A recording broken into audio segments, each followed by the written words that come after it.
Uganda is under the rule of General Yoweri Museveni, a military dictator who's been ruling our country for 37 years. He gave up the life of a pop star to fight for a nation of 50 million and stand up for freedom around the world. You know, dictators always stand with each other. That is why mainly the dictators in Africa outrightly supported Putin. The leader of Uganda's democratic opposition. The regime forced him into exile.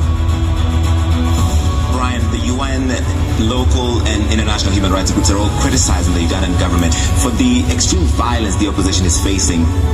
But they can't shake his optimism. Do you think that there are conditions under which you could go back to Uganda? I intend to go back to my country. This is not a third world country. We only have third world leaders.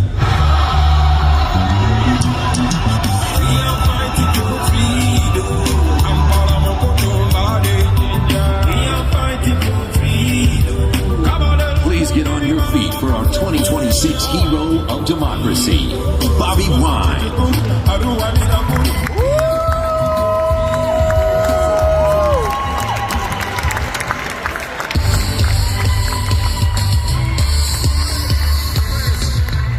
Still not silenced. When I demand for my rights, they label me a rebel. Anyway, I'm not a criminal. I swear I'm not a criminal. Being political don't make me criminal. I swear I'm not a criminal. Speaking out don't make me no. This is the message to the world government, expressing what's exactly on the Ugandans' minds. I say we are fighting for freedom. Free Dr. Basic, voice of my family. We are fighting for freedom.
everything will be right.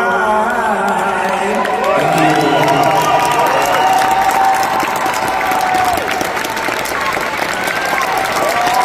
Thank you, ladies and gentlemen. Appreciate hopefully having a wonderful night. My name is Bobi Wine. I come from Uganda, the most beautiful country in the world. They call it the Pearl of Africa. That is where the great river Nile starts from. A country of 50 million people, the youngest country in the world. I'm so proud to belong to Uganda. Wonderful country, but miserable because it's under the subjugation of General Yoweri Museveni since 1986. 40 years of misery, 40 years of corruption, 40 years of gun rule, but we still dare to dream for a better day. I'm honored to be here, ladies and gentlemen. And while I'm here in a beautiful hall, while I'm here sharing smiles as we speak right now, more abductions are going on, more killings are going on. On the 15th of January, we had an election. I was running for president and I believe that I won. But since that day,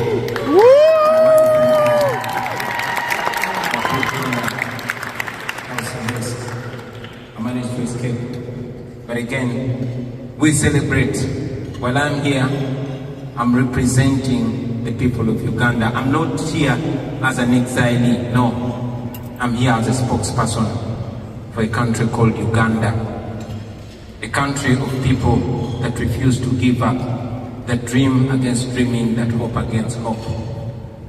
While I'm here, I know that we have people that are suffering, but most importantly, allow me to use this opportunity to speak about the women of Uganda.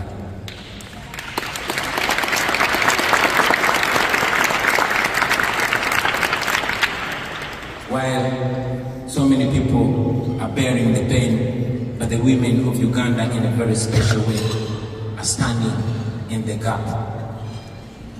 No class, no level is safe.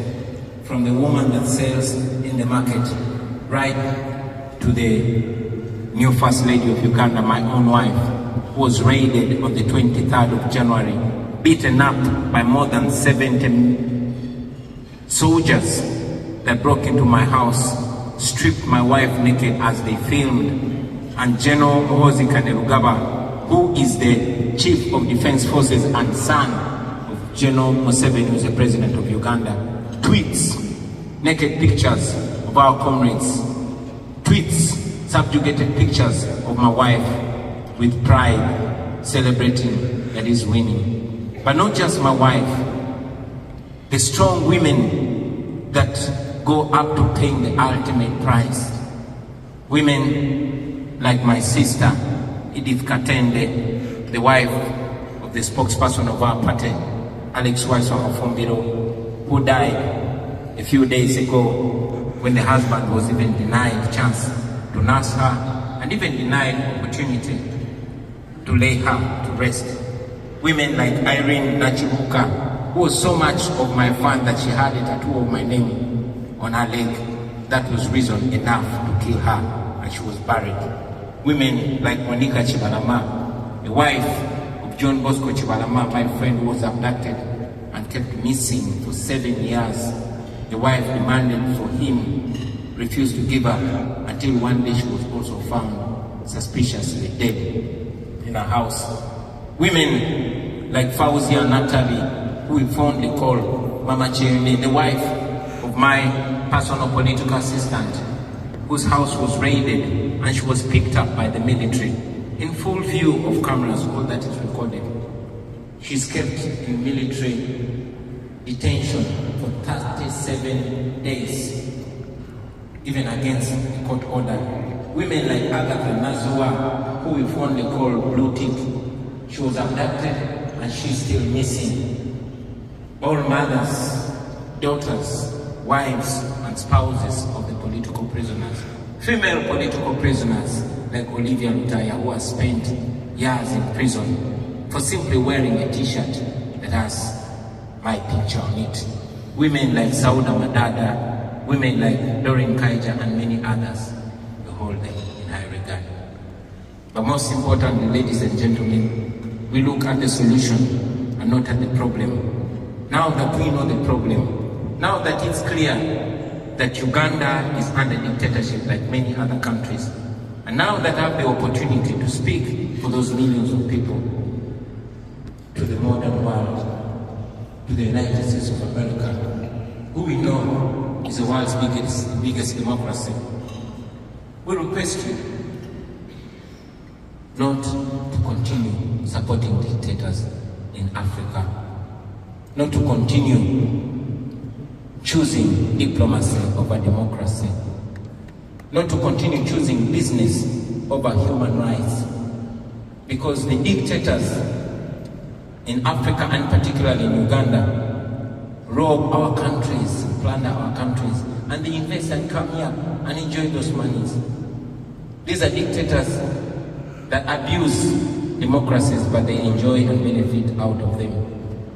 We request you to use the tools that you have to sanction those gross human rights violators, the abusers of democracy and the rule of law. Don't allow them enjoy the money they steal from our countries. Our countries' hospitals are run down and the schools are run down, and they're comfortable about it because they seek medical, they seek treatment in the developed world. Their children are studying here. But if you slap sanctions on them, then they will think twice when they are carrying out mass killings. We ask you to evoke the Magnitsky laws that you have. Those are tools that are not only helpful to you, but they can be helpful to us. Finally, on behalf of the people in Uganda, I know that every time we come and make our case here in the Western world, particularly in America, they accuse us of being agents of the West, of being agents of neocolonialism. But I say to you that we are not asking you to come and help us. We are only asking you to stop sponsoring our oppression. I believe that's Thank you very much.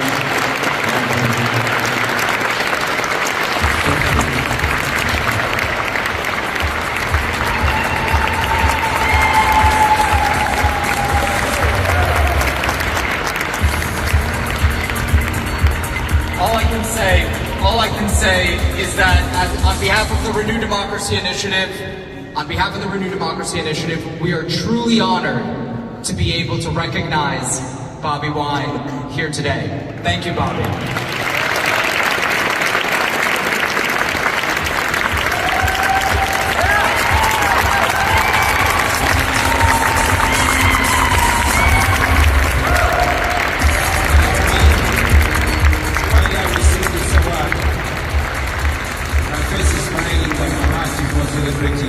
I want to dedicate it to all the political prisoners and prisoners of conscience. Dr. Kiza Besigye, my Deputy President, Honorable Mwanga Chifumbi, the women in prison, those that are in detention, those that are missing, and those that have been killed. Your pain will never go in vain. We can only honor you by not giving up and by standing for the cause that you are paying a big price for. One day you will pay for it.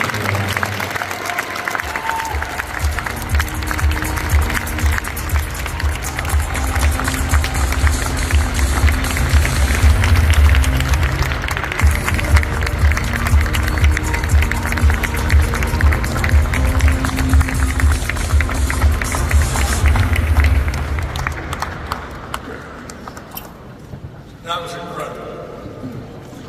I will never, ever, ever experience after-dinner programming in a gala again.